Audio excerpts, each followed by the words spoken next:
Mesdames, Messieurs, bonsoir et bienvenue au 19h de ce 6 mars. À la une de l'actualité, le président de la République, Abdelmajid Tebboune, adresse un message de condoléances à la famille du défunt Moudjahid Abdelhamid Sidali, le dernier membre du comité central et du bureau politique du PPA-MTLD.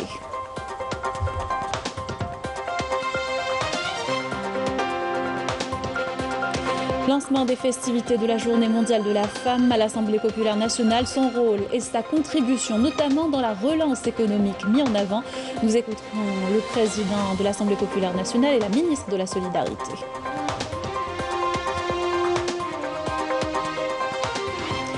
Le ramondage ou la réparation des filets de pêche, un métier réservé jusque-là aux hommes, investi avec brio par les femmes. Illustration à Mostaganem.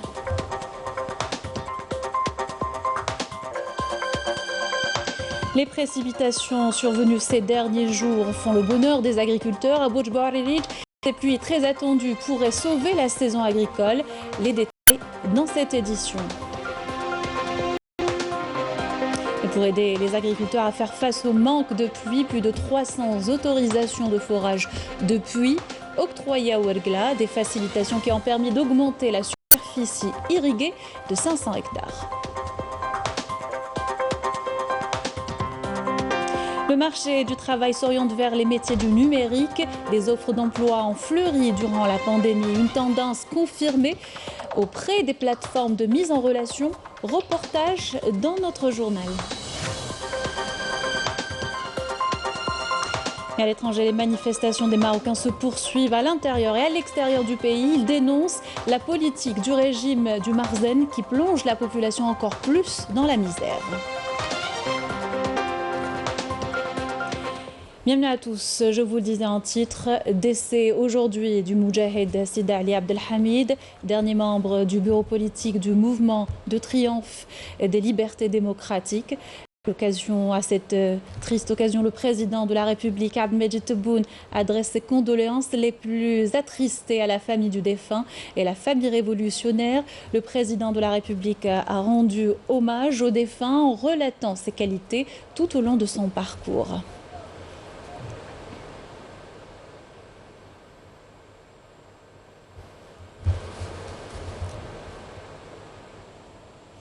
Le Moudjahid Sidali Abdelhamid était le dernier membre du bureau politique du mouvement de triomphe des libertés démocratiques, avec engagement, abnégation, courage, persévérance et rigueur militante.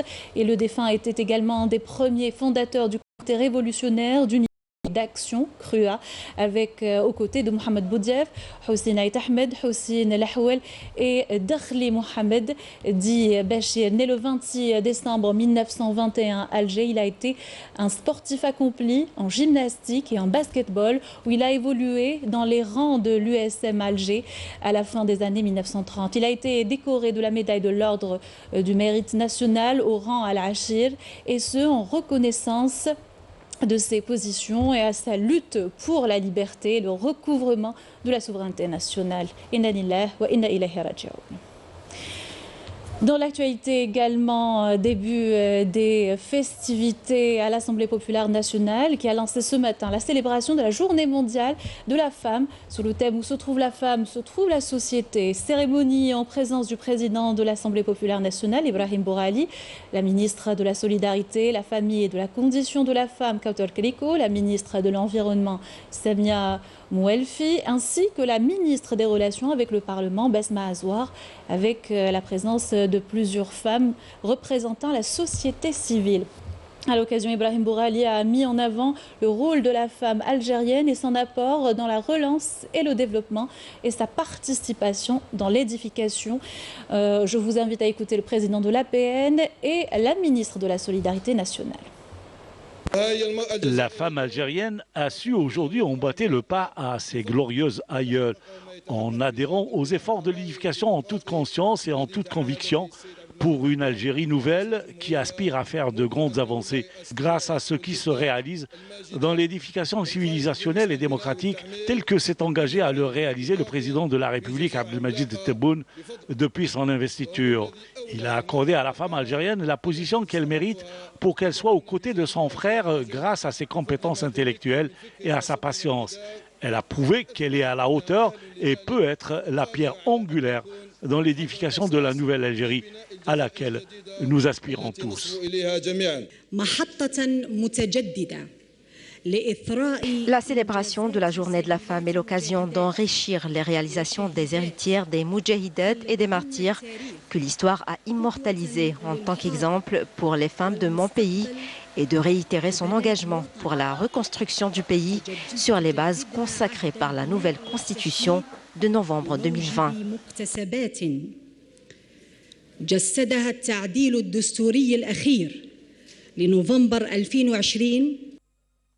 En sa qualité d'envoyé spécial du président de la République, Abdelmadjid Tebboune, le ministre des Affaires étrangères et de la communauté nationale à l'étranger, Lamdallah Mamra, a effectué une visite de travail au royaume hachimite jordanien frère. La Mamra a été reçue à Basman Palace par le souverain jordanien Abdallah II Ibn al-Hussein, à qui il a remis un message du président de la République. Abdelmadjid Tebboune lui a transmis ses salutations fraternelles et ses vœux les meilleurs à l'occasion du centenaire du royaume hachimite jordanien frère. Le souverain jordanien Abdallah II a chargé à son tour la Mamra de transmettre ses sincères salutations et vœux de santé à son frère le président Abdelmadjid Tebboune et au peuple algérien davantage de progrès et de prospérité. Le ministre des Affaires étrangères a eu également des entretiens avec son homologue jordanien, Ayman Hussein Abdullah al-Safadi, portant sur les moyens susceptibles de conférer une grande impulsion aux relations de coopération entre les deux pays, à la lumière des prochaines échéances bilatérales, notamment la 9e session de la commission mixte de coopération économique. De son côté, le ministre de l'Intérieur, des collectivités locales et de l'aménagement du territoire, Kamel Beljoud, effectue une visite officielle de 3 jours au Royaume d'Arabie Saoudite à l'invitation de son homologue saoudien, l'émir Abdelaziz Ben Saoud Ben Naïf Ben Abdelaziz Al Saoud. Les moyens de renforcer la coopération bilatérale concernant les questions d'intérêt commun seront abordés lors de cette visite. Le ministre de l'Intérieur, des collectivités locales et de l'aménagement du territoire, Kamel Beljoud, a visité à cette occasion le Salon mondial de la défense, le World Defense Show, organisé par l'instance générale pour les industries militaires dans la capitale saoudienne Riyad du 6 au 9 mars en cours. Ce salon tourne autour du futur de l'industrie militaire en exposant les nouveautés techniques dans le monde, notamment dans le domaine de la compatibilité opérationnelle et les différents systèmes de défense. Le ministre a également visité le pavillon du ministère saoudien de l'Intérieur.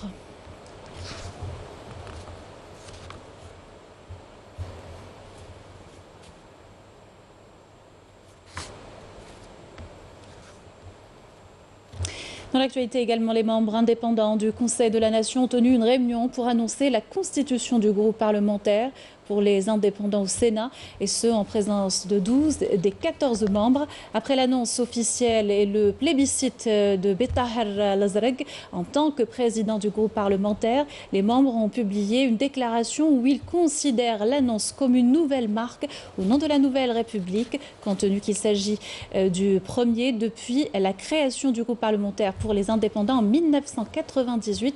Je vous invite à écouter le président du groupe parlementaire.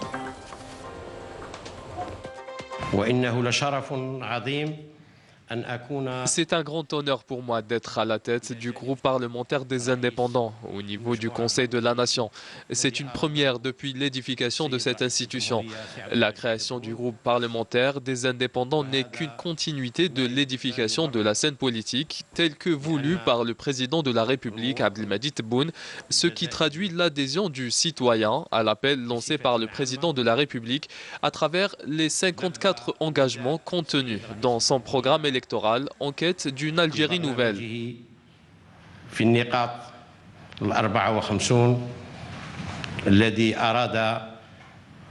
أن يبني جزائرا جديدة.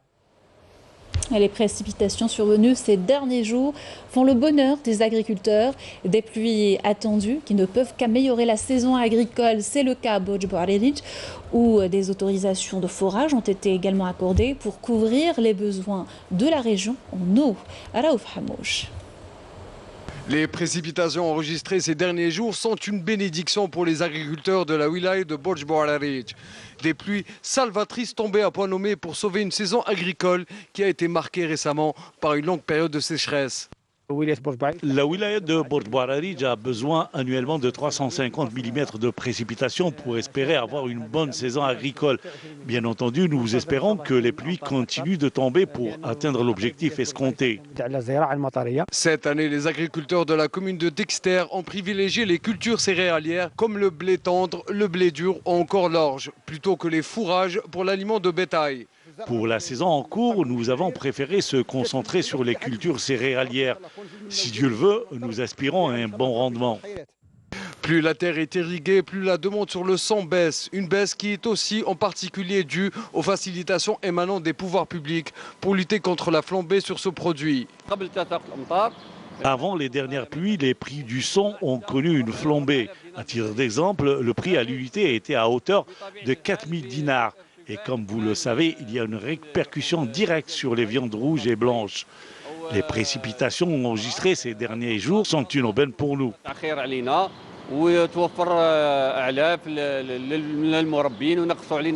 Pour renforcer l'apport en eau de la wilaya, les autorités locales ont décidé de faciliter l'octroi d'autorisation de forage de puits.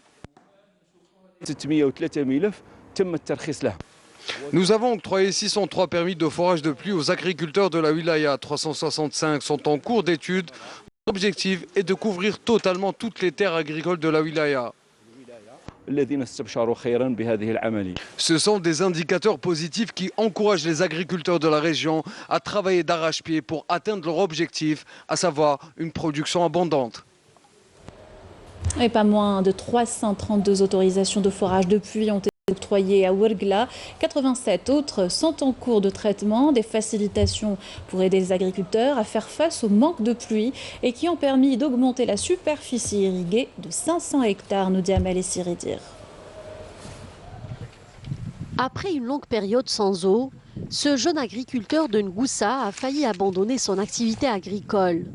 Heureusement, il vient de recevoir une autorisation de forage, ce qui lui redonne de l'espoir.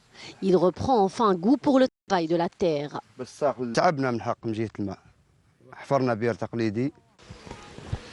Nous avons galéré pour trouver l'eau. On ne pouvait pas travailler. Aujourd'hui, nous avons réglé le problème grâce à l'aide de l'État.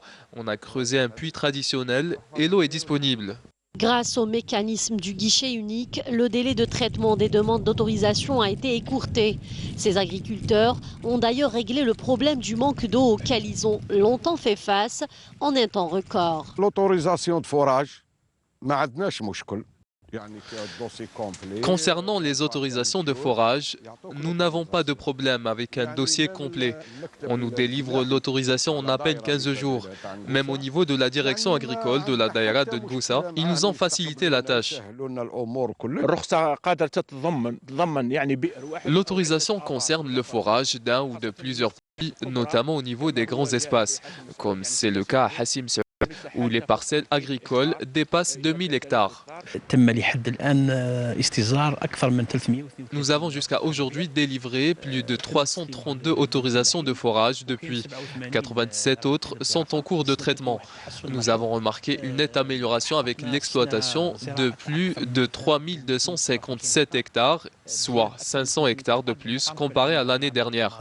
Ces facilitations ont pour but d'augmenter les surfaces irriguées au niveau de toute la wilaya et de développer les cultures stratégiques et industrielles.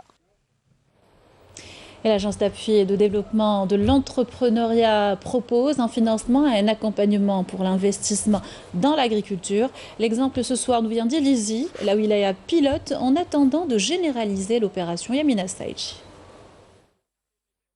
L'agriculture suscite un intérêt particulier à Illizi, surtout depuis que l'agence d'appui et de développement de l'entrepreneuriat, ANAD, a mis en place de nouveaux mécanismes pour aider les jeunes à investir dans cette filière.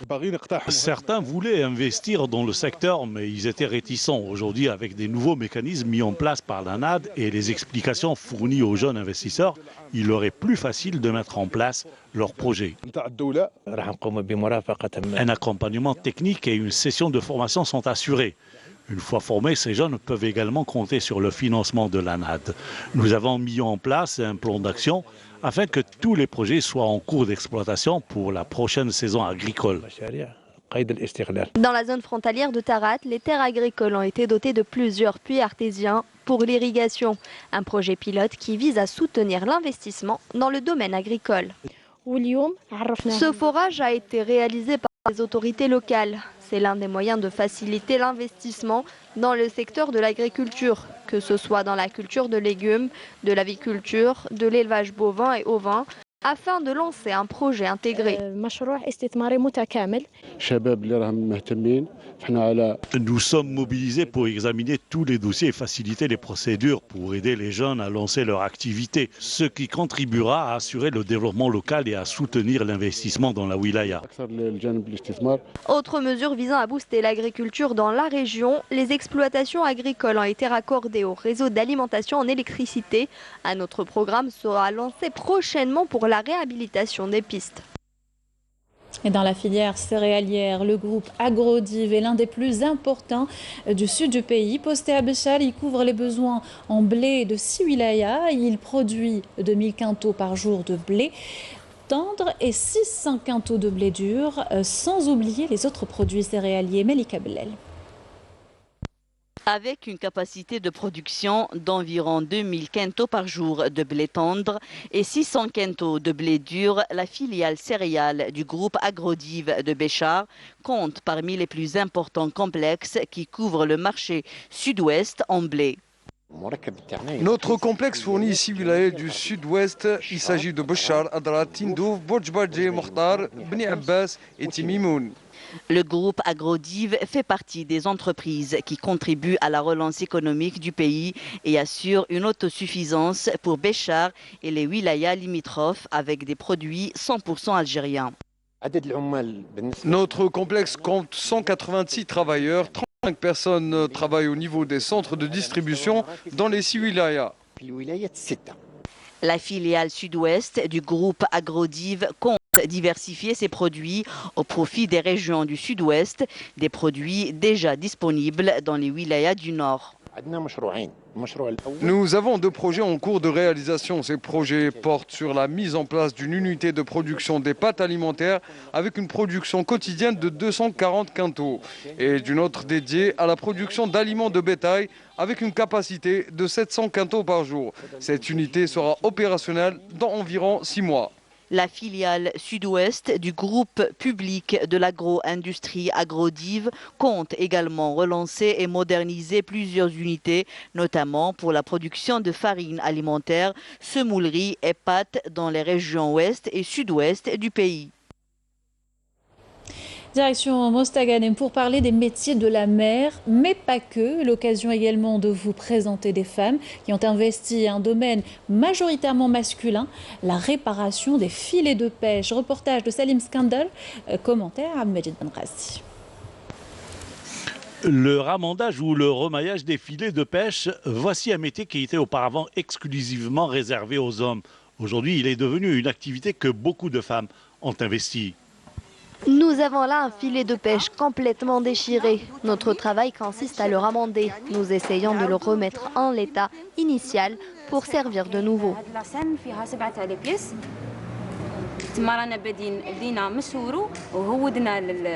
Ce filet comprend 7 pièces qu'on doit remailler. Il y a plusieurs étapes avant d'arriver à l'assemblage total du filet endommagé. Un métier que la femme a su maîtriser pour devenir l'égal de l'homme. Après un rapide apprentissage, les femmes ont gagné haut la main leur place parmi les hommes.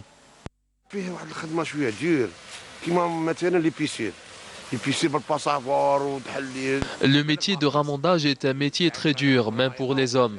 Souvent, pour certaines étapes, nous sommes obligés de nous mettre à deux pour rassembler certaines pièces.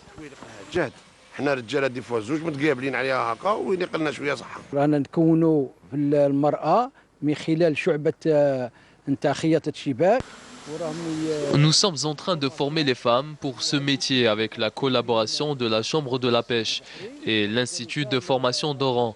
Nous avons eu affaire à des femmes très volontaires venues réellement avec un grand amour pour ce métier de la pêche.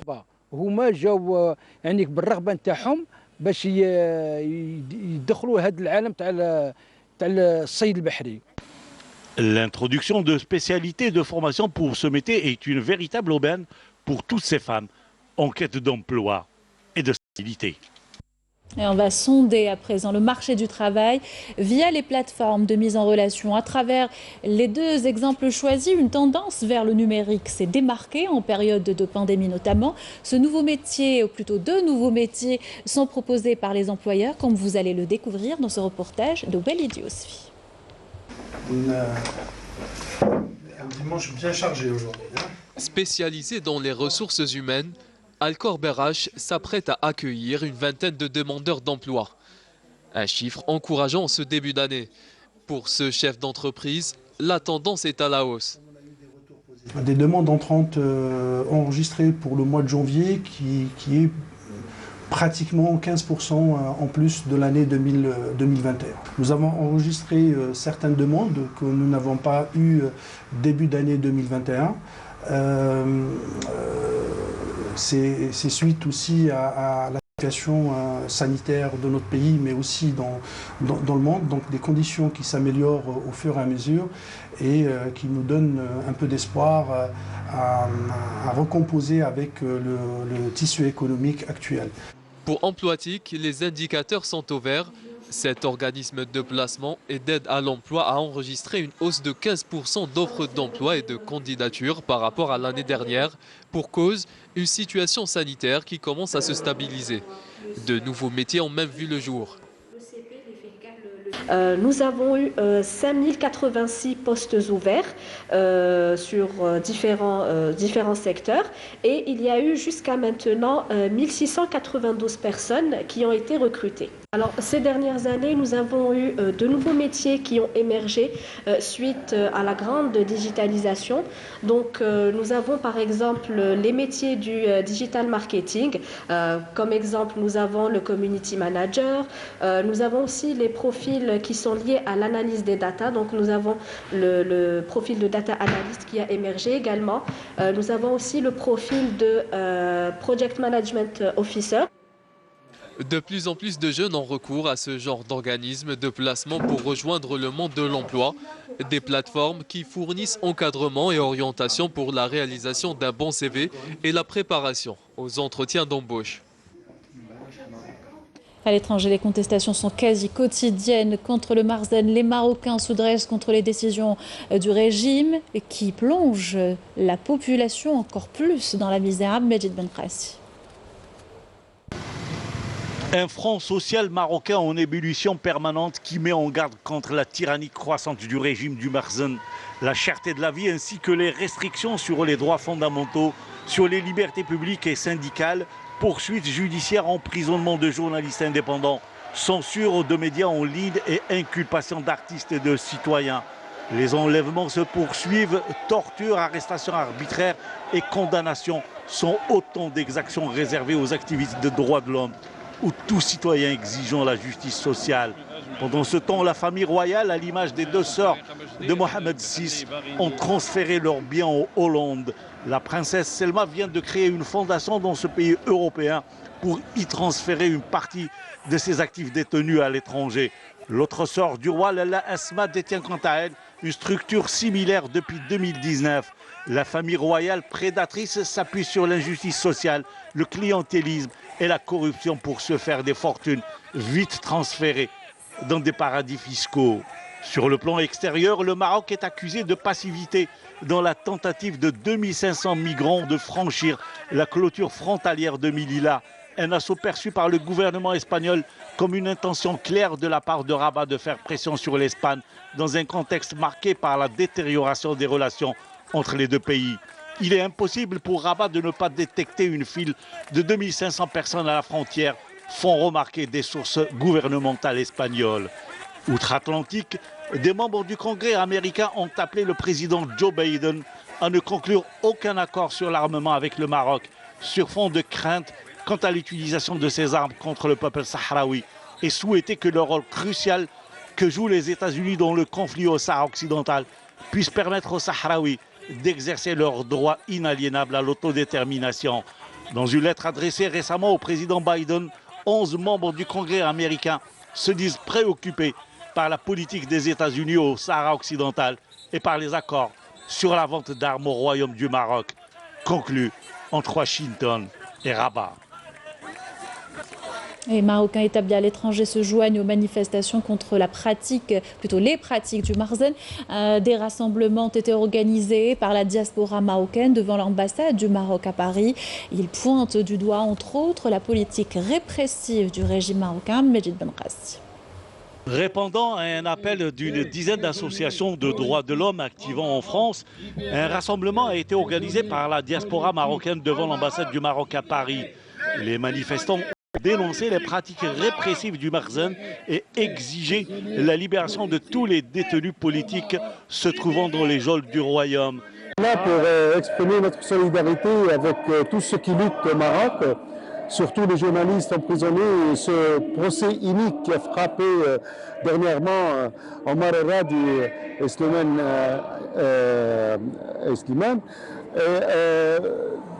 On voit que le Maroc, les libertés se rétrécissent de jour en jour, c'est scandaleux. Nous dénonçons aussi, on est venu pour dénoncer aussi la complicité des pouvoirs français et occidentaux avec le régime marocain. La diffamation est devenue le principal moyen de pression de la classe dirigeante et du pouvoir marocain pour faire taire la contestation. Si nul, évidemment, n'est au-dessus des lois et que la lutte contre les violences faites aux femmes est évidemment une priorité, mais la règle pour écraser la liberté d'expression, c'est indigne. Alors je sais qu'ici, tout le monde ne sera pas forcément d'accord avec ce que je veux dire, mais le pouvoir marocain n'a aucune leçon à donner à qui que ce soit dans ce registre, parce qu'il use massivement des méthodes les plus criminelles. Les militants des droits humains ou du Irak connaissent des conditions de détention inhumaines. Nombreux sont ceux qui sont à l'isolement, qui ont mené des grèves de la faim. Et le Parti communiste appelle à leur libération immédiate. Les associations de défense des droits de l'homme dénoncent le durcissement répressif spectaculaire, un durcissement qui s'inscrit en droite ligne de la continuité de l'histoire d'un pouvoir autoritaire, poursuites judiciaires, emprisonnement de journalistes indépendants, loi liberticide, censure de médias en ligne et inculpation d'artistes et de citoyens sur la base d'accusations fallacieuses. Mais nous, depuis de très très nombreuses années, on est aux côtés du peuple marocain contre la répression, contre le régime du roi le Marzen, et pour dénoncer la politique de la France, qui est une politique de soutien à cette dictature marocaine, qui est une politique de maintien sous dépendance d'accords inégaux imposés sur le plan économique et financier au Maroc, qui récompense même des tortionnaires du régime marocain.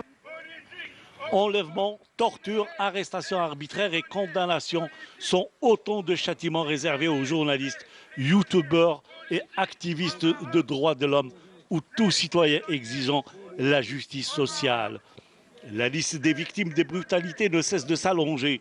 Les manifestants restent décidés à poursuivre la mobilisation pour exiger la libération des détenus politiques et d'opinion, notamment Omar Radi, Souleymane Raissouni, Toufik Bouachirine, et la liste est encore longue. La raison pour laquelle on est ici, c'est l'internationalisme. C'est-à-dire qu'en fait, Omar Radi, les prisonniers politiques, les prisonniers du RIF, c'est des gens qui se battent contre un pouvoir inique, contre une dictature. et qu'en fait, nous, ce qu'on dit, c'est qu'en France, le meilleur soutien de la dictature, c'est Macron. Donc Macron qui se prétend être un libéral, Macron qui se prétend être un démocrate, il fait deux choses. Donc d'une part, il soutient le régime dictatorial au Maroc. Nous, on a été aux côtés des camarades marocains dans tous les rassemblements auprès de l'ambassade pour la libération des prisonniers politiques, d'Omar Radi, des prisonniers du RIF, de Zafzafi et des autres de ses camarades qui ont été condamnés à très lourdes peines. C'est absolument scandaleux. Le gouvernement français, qui se prétend démocrate, en fait, soutient clairement la dictature marocaine. Les manifestants dénoncent par ailleurs une justice aux ordres d'un pouvoir autocratique. Libérez les prisonniers, libérez les prisonniers, libérez.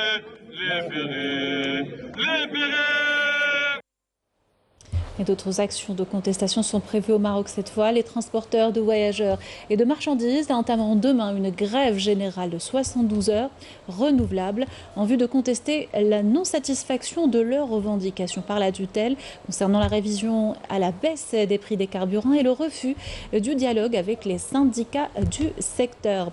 Autre grève, celle des enseignants sous contrat au Maroc et qui ont annoncé une grève demain toujours, de lundi à jeudi, pour protester contre l'arrestation de 25 de leurs collègues lors de manifestations dans la capitale Rabat la semaine dernière. Et les services de renseignement espagnols ont pointé du doigt le Maroc suite à la tentative de 3700 migrants de franchir la clôture frontalière de Melilla, affirmant que le Marzen a cessé de surveiller les camps de migrants subsahariens près de la frontière avec l'enclave espagnole. En 48 heures, la ville de Melilla a connu la plus grande vague migratoire de son histoire. Entre mercredi et jeudi dernier, environ 3700 migrants ont tenté de franchir la haute clôture protégeant l'enclave espagnole sur la côte nord du Maroc, dont 800 y sont parvenus. En parallèle, les opérations militaires se poursuivent le long du mur de la honte au Sahara occidental. Les unités de l'armée de libération sahraoui ont mené hier de nouvelles attaques contre des retranchements des forces de l'occupation marocaine dans le secteur d'Al Mahbes, dans les zones de Grat Oued Bellel et Sebkhat Tnouched. Voilà, c'était là la dernière information de notre journal. Merci de l'avoir suivi. Excellente soirée sur Canal Algérie.